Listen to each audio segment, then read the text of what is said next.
I'll go ahead and call the June 23rd meeting of the Salina City Commission to order. Would the clerk please call the roll? Mayor Vanier. Here. Commissioner Joka. Here. Commissioner Larson. Here. Commissioner Peck. Here. Commissioner Perney. Here. I would invite everyone to stand for the Pledge of Allegiance in a moment of silence. To the flag of the United States of America and to the republic for which it stands, one nation, under God, indivisible, with liberty and justice for all. Thank you.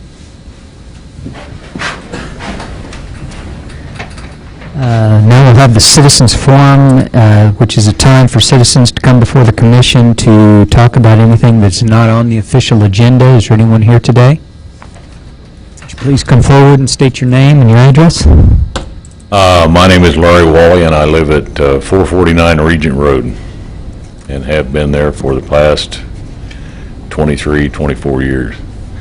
I'm here today to ask the commissioners, and I talked with Steve Snyder briefly before he left about the accessibility at Indian Rock where the stairway used to access the channel.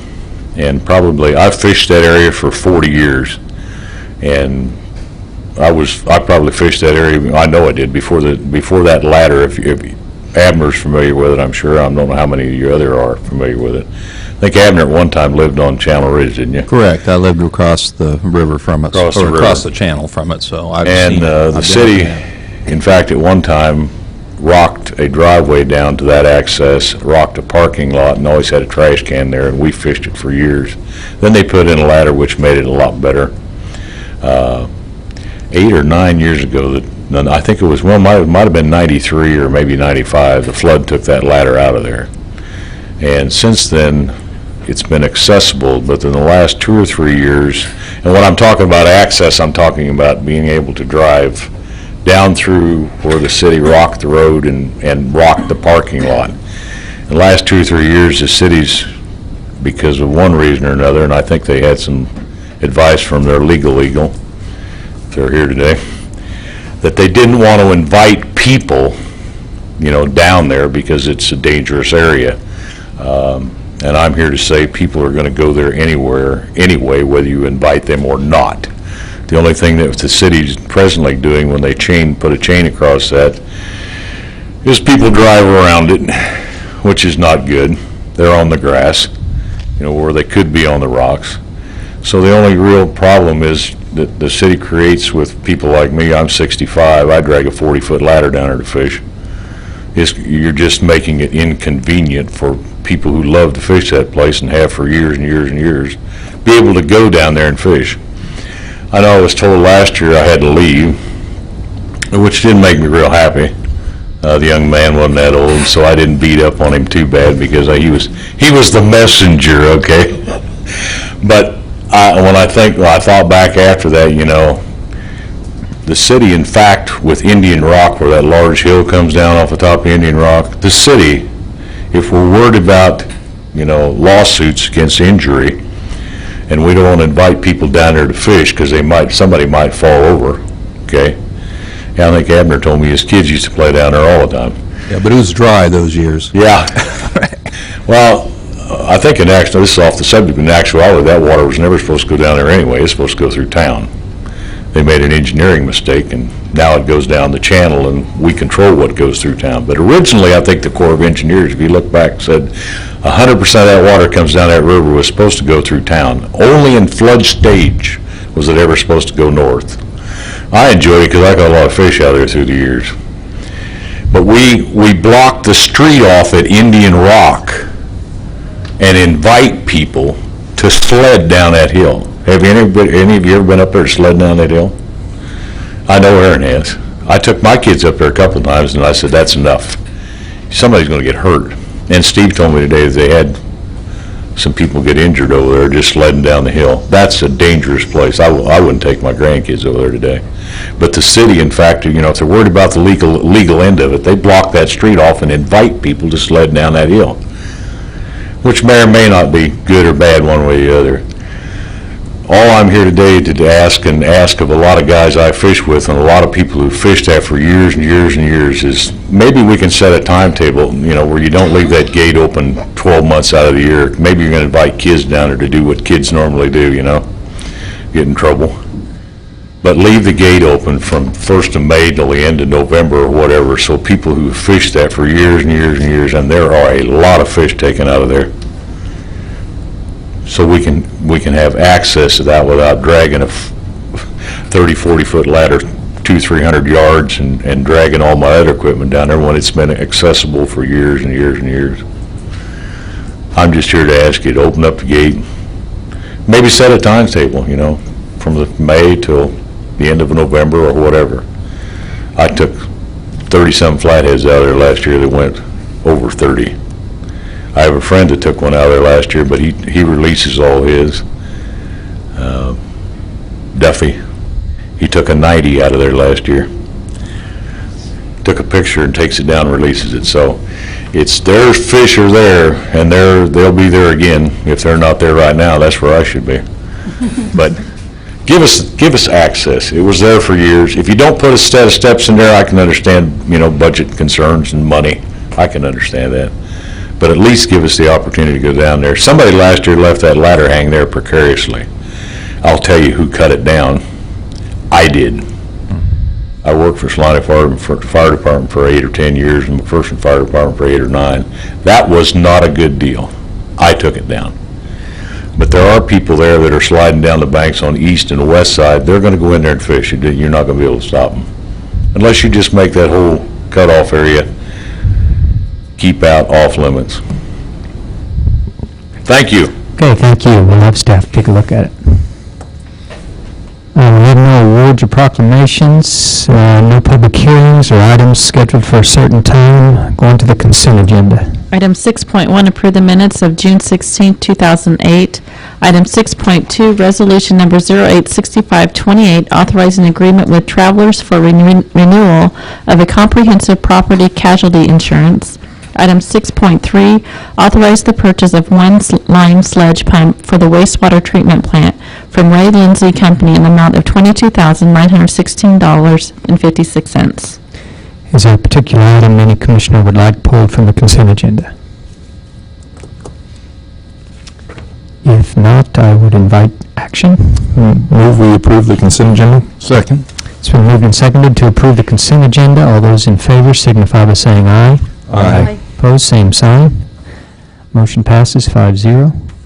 There's no development business, so we move on to administration. Item 8.1, second reading ordinance number 08-10453, amending Chapter 42, Article 14, pertaining to definitions. And it's my understanding, Mr. Andrew, you have a report for us? Yeah, I had an inquiry right before the meeting questioning whether it was, in fact, the state of Kansas. There are certified massage therapists. The question is whether they're certified by the state of Kansas or some other entity. And so we want to, if we're going to adopt an official definition, we want to make sure that that is correctly phrased. And so my suggestion would be to pull the definition massage parlor and massage therapy from second reading and let us look at that. The other ones there were no questions about, but given that there's a question about that and not time to get a definitive answer, I would suggest deferring the second reading approval of those two definitions till we can determine who the certifying agency is. Dean, if we postpone that for 2 weeks to the next regular meeting, would that give you enough time? That should be more than enough time to... We haven't It previously probably- done this already? What's that? We've put this wording in here and haven't determined who the It was certified based on a summary of state-by-state laws and how those two businesses are regulated. And if that Okay. summary is incorrect, then it was someone who probably is in a better position than I to know who does that certification. And so it's the state of Kansas does not actually issue a license is what they've indicated, so we want to make sure that that's worded correctly. Would it be the pleasure of the commission to postpone the entire 8.1 for 2 weeks, or do it in pieces? Seems reasonable to me. Yeah. Same. Let's keep it all together. I'd Just love keep to it hear a together motion. rather than have a start all over with another ordinance just for those two definitions. Okay. So, Mayor Mayor, I would move that we postpone the second reading on ordinance 08-10453 until our next meeting, which is when, about July 7th? Second. It's been moved and seconded that we postpone ordinance number 08-10453, motion for second reading until July 7th. All those in favor signify by saying aye. aye. Aye. Opposed, same sign. Passes 5-0.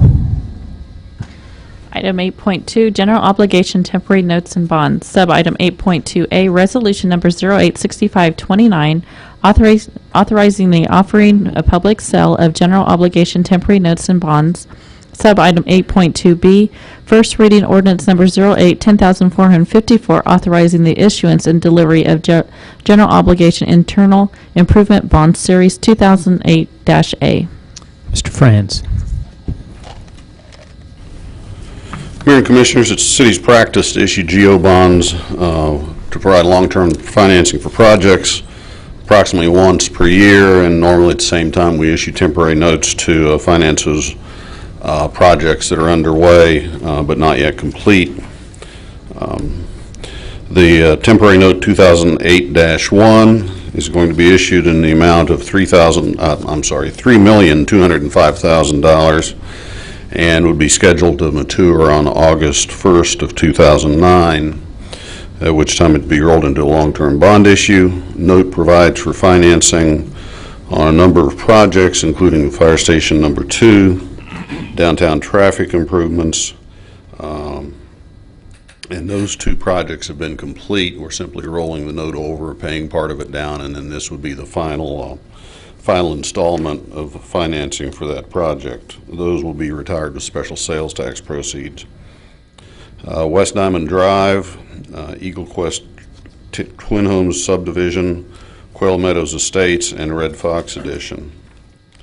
2008A bonds provide permanent financing for a number of projects, including Liberty Edition, Des Moines Avenue Sewer, South Ohio Corridor, second phase of Liberty Edition, Magnolia Hills, Quail Meadows Estates, the Pacific Avenue connection, Glen Avenue, which was a sewer project, and Golden Eagle Estates Number 4, Phase 3. All of the special assessment projects have been completed and final costs determined and assessments set. The South Ohio Corridor construction is well underway, and we've paid our full share due to KDOT, subject to later audit, of course. Pacific Avenue design is well underway with letting and anticipated later this year. Total amount of bonds to be issued is $3,790,000. However, the prepayment period has not yet completed, and that number is going to be subject to change in perhaps a slight amount depending on the number of prepayments that are made on it. Action request is to pass both the resolution and the ordinance. Be glad to answer any questions. Questions of staff?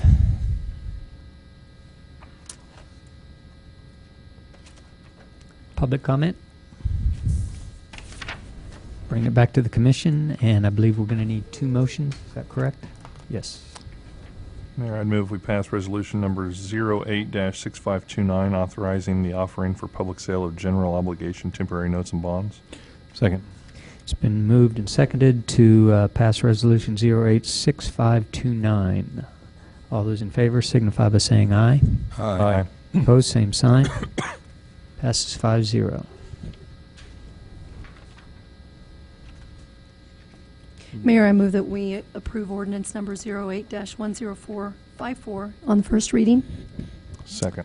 It's been moved and seconded to approve ordinance 08-10454, authorizing the issuance and delivery of $3,790,000 principal amount of general obligation internal improvement bonds series 2008A. All those in favor signify by saying aye. Aye. Aye. Opposed, same sign. Motion passes 5-0. Item 8.3, Resolution Number 086530, amending Resolution Number 086495, providing the advisability and authorizing improvements in the Quail Meadows Estates Edition and the Quail Meadows Commercial Edition. Mr. Franz. This item is basically an administrative correction to the improvement district for the Quail Meadows addition. It was discovered that Lot 1 of Block 9 was mistakenly included in the benefit district, and it should not have. This resolution excludes that property from the improvement district.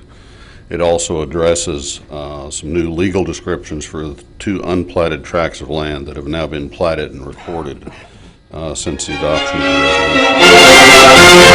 resolution. Questions of staff? That's pretty self-explanatory. Public comment? Bring it back to the commission for action.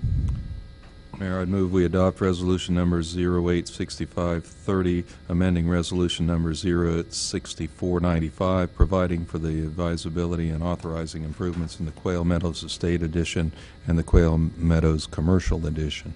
Second. It's been moved and seconded to adopt resolution 086530, which amends resolution 086495. All those in favor signify by saying aye. Aye. Opposed, same sign. Motion passes 5-0. Item 8.4, Resolution Number 086531, amending Resolution Number 086501, providing the advisability and authorizing improvements in the Red Fox Edition. Mr. Franz. Thank you. The resolution of advisability on Red Fox Edition contained an original cost estimate of $624,100.20. That estimate was revised prior to the preparation of the final petition, which was signed by the property owner. The revised estimate was $632,649.60. Bond counsel recommends that we reconcile that difference and have both estimates read the same, and thus we need to amend the resolution to adopt the estimate that is contained within the signed petition. Questions of staff? Public comment? Back to the commission for action. Mayor, I move that we adopt resolution number 086531, providing the advisability and authorizing improvements in the Red Fox Edition. Second. It's been moved and seconded to adopt resolution 086531, which amends resolution 086501. All those in favor signify by saying aye. Aye. Opposed, same sign. Motion passes 5-0. Mayor Vanier, I move that the City Commission recess into executive session for 20 minutes to discuss with legal counsel matters subject to the attorney-client privilege for the reason that public discussion of those matters would waive the privilege, and reconvene in this room at 4:40 p.m. Second. It's been moved and seconded to adjourn to executive session for 20 minutes and reconvene at 4:40. Do you anticipate any action? We do not. All those in favor signify by saying aye. Aye. Opposed, same sign. Passes 5-0. We're in executive session.